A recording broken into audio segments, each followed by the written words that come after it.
I am really excited in this video to talk about the new Bible reading plan that we're going to do and also about something new that we're doing with it.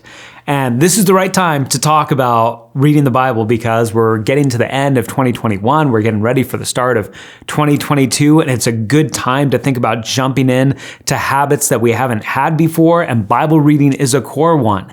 We just finished this long series through strongholds, talking about the lies that we face in our culture all the time.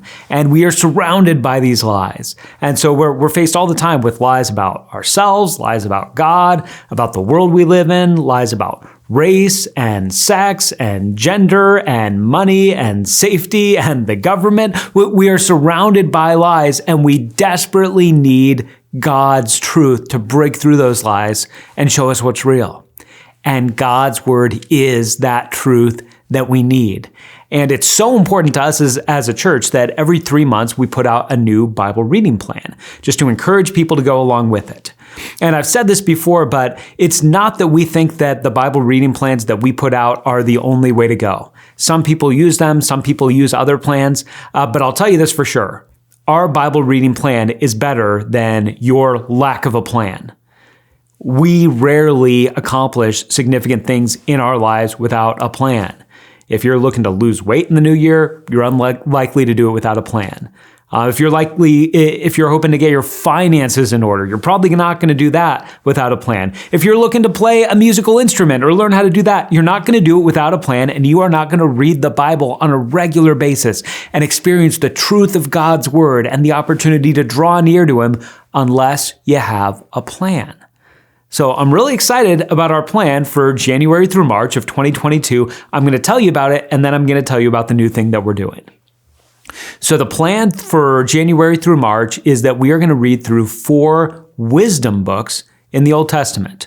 We're going to read through Job, we're going to read through Proverbs, Ecclesiastes, and Song of Songs.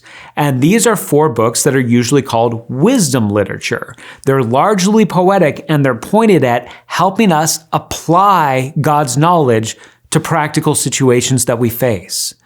So we go through the book of Job and we experience questions about how to apply God's wisdom to situations when we're suffering, and especially when it seems like the suffering just isn't fair. And we go to Proverbs and we read a book about a father passing wisdom along to his son so that he can learn to wisely navigate a confusing and distracting world.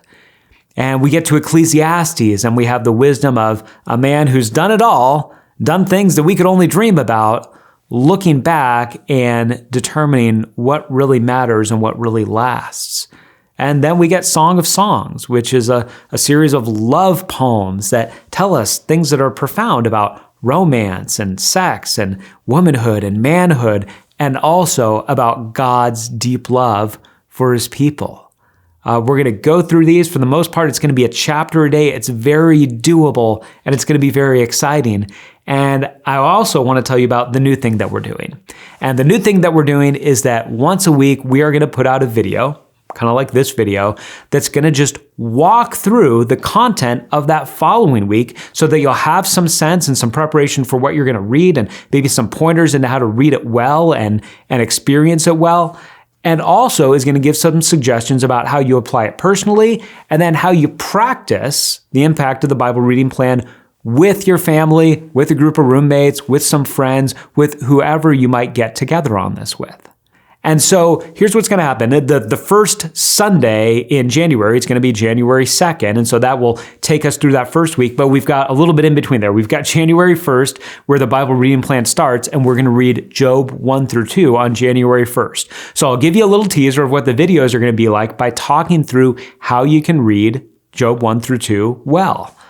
So Job 1 to 2 is the introduction of the book. And what we get in these chapters is we get introduced to a man named Job, who's a good, godly man, living righteously and experiencing prosperity. And then we get a heavenly scene where we get interactions between God and Satan about Job. Now, as a note on this, scholars debate how literally we're meant to understand this heavenly scene. But some people think that it really does give an accurate depiction of what the interactions in the heavenly scene are like. But we also want to remember that this is poetry, this is wisdom literature, and so the bigger point of this is to set up our scenario. And the scenario is, what are we meant to think when a person is suffering and it seems like they don't deserve to suffer? And it goes even further. It's not just that Job is a pretty good guy. Job is really depicted as the best man on earth. And it's not that Job just suffers a little bit. Job suffers horrifically. He suffers financially, he suffers socially, he suffers relationally, he suffers physically, he suffers absolutely horrifically. And we're left with this extreme scenario of horrible suffering in a godly man. And the interaction between God and Satan kind of comes down to this. Satan says, God, Job only serves you because you bless him with prosperity. And the wager that's going down between God and Satan is, what will Job do when he suffers unjustly? And frankly, one of the things that comes up through the book is our own understanding of suffering and how we understand suffering when we feel like it's undeserved. And are we going to fall into the thinking that suffering is always a punishment and that prosperity is always a reward? As you read Job 1 through 2, and as you begin to think about it and think about the book as a whole, a question that you want to be asking is, where in your life right now are you suffering in a way that just feels meaningless? You can't figure out why it's happening. You can't figure out any good that's coming from it. You can't figure out any way that God's trying to get your attention through it. It just feels meaningless. Where in your life are you experiencing that? Because if you have that in mind, the book of Job is really going to speak to you in powerful ways.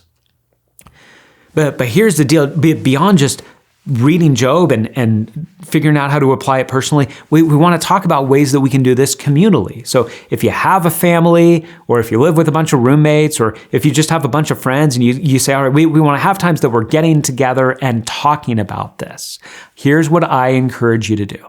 What I encourage you to do is just get together, and whether it's once a week that you get together or whether it's every night at dinner that you get together, have everybody have read the chapter or the chapters earlier in that day. So you can do this on January 1st. You can start the year off awesome.